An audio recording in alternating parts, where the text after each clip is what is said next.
that, Kelly? Name what you do in the band. I'm Nick and I sing. I'm Dean, I play bass. Alright, how did Bela Kiss start out? Shoddy nod. Oh boy. We came together in late 2003, early 2004. Since then, we've went through quite a bit of lineup changes, but we're now set with a good lineup, sturdy. We pretty much came together with this guy right here. He pretty much just called me up one day and was like, "Hey, I'm looking to start a band," and I don't know. And then I called a couple other people, and then they said, "Yeah, let's do it." And then they quit like fucking bitches. And I didn't quit. And I did, but I didn't. And then he quit. But then he decided to come back. And on good merit, I let him. And then we, I don't know, we started from a hole in the ground, and we are still there. Still there, but we're climbing out. We're climbing out. I can see the top of the hole. Yeah. Yeah. Alright, so how has the dynamic of the band changed since the new lineup? Oh man. Oof. It's been crazy. Gosh. We've had people who I thought were gonna stick around forever leave. And people who I didn't think that were gonna stick around Stay. They're here. I had people that left and decided they wanted to come back. And yeah, it's been a roller coaster ride, but I'm sure that this next lineup is gold. Knock on wood. Alright, so why name your band after a serial killer? No comment. Oh, that's all him. He's the one who came up with the name, so he's not knocking on wood. The reason I picked the name Bela Kiss, I was reading about Bela Kiss in 9th grade, I guess, and I decided that it would be a good idea to name a band that. I don't really know, it was just like the story behind Bela Kiss was cool, and not necessarily that I approve of raping women and stucking them in barrels, but bitches, fuck around, kill you. That's all I have to say about that. Alright, what about being in band appeals to you guys?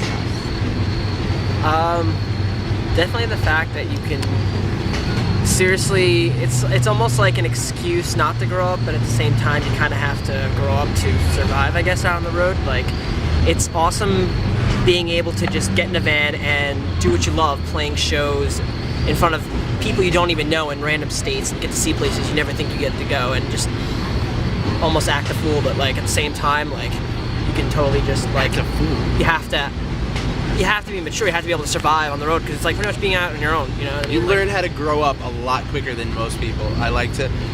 A thing that satisfies me is the fact that I can go run into kids that I went to high school with, and I go, "Hey man, what's going on? What are you doing?" They're like, "Oh, you know, I'm going to school and working. What are you doing?"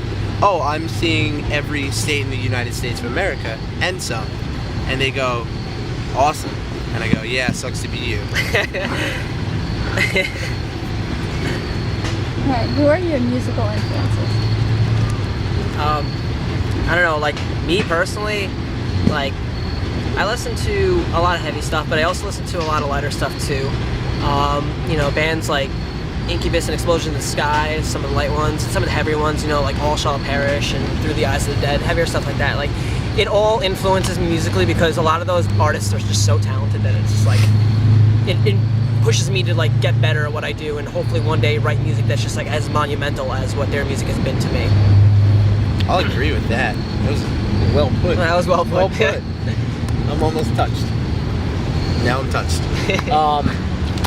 My influences. Oh my god. Whatever your girlfriend listens to. I listen to a lot of techno. No. On a serious note, though. God, one of my biggest influences. Saves the Day has been a big influence for me, and they are one of those bands that got me into music. And as well as No Effects and MXPX, as weird as it sounds, I know we sound nothing like them. But I'm doing something. Sorry.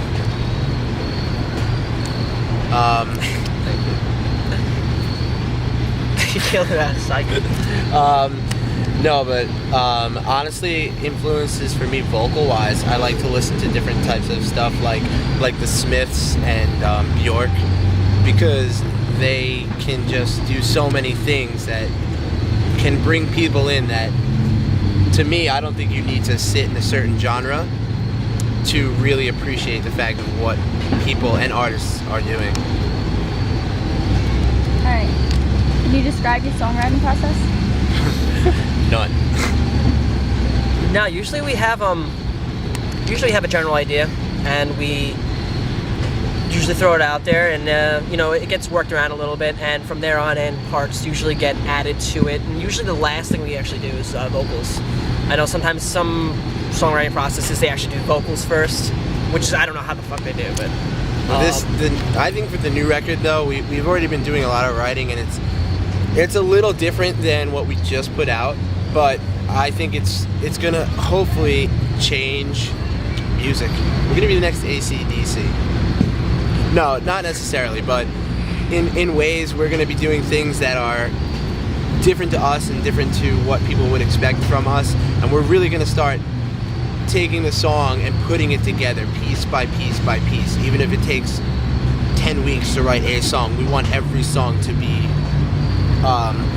memorable and epic. yeah, we definitely want one of those like CDs that like you can listen to every track and seriously appreciate each track for what it is, as opposed to like 4 or 5 good songs and then just the other songs kind of like filler, just to throw, you know, fill up the whole album. Yep. Alright, do you guys ever disagree musically? Yes. So what Do we happens? ever agree musically? Yeah, That should be that's the question. So what No. happens? When... Disagree. Usually, we keep brass knuckles, baseball bats, 2 knives, and a gun at the practice space, and whoever gets the gun obviously Wins. and then we have to listen to them. No, but on a serious note, I know from having 75,000 different people come and go from this band that you really have to learn to listen to everybody in the band, even if it's something that's so small that you're like, no, that's so dumb, it's not gonna work. You have to seriously take a step back and go, all right, what do you have to say?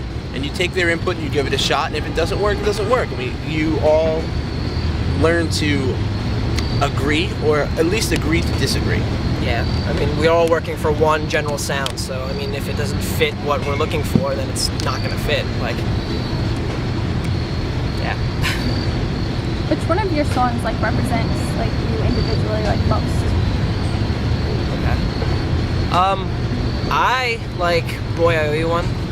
See, personally, just because I feel like, I mean, that is probably one of the songs we still continue to play that's been around for a while, and ever since it's been written, it's just like so well rounded. It goes back and forth from like really emotional parts to like really like fast, heavy paced parts, and I don't know, I really like that song just because like I feel like it represents us as a whole, whereas like other songs kind of lack certain aspects of what our sound is really.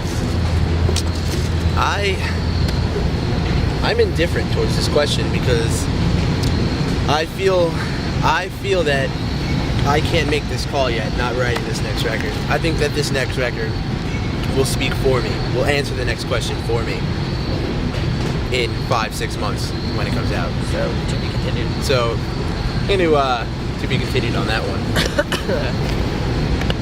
Alright, want to give us a description of like a day on tour?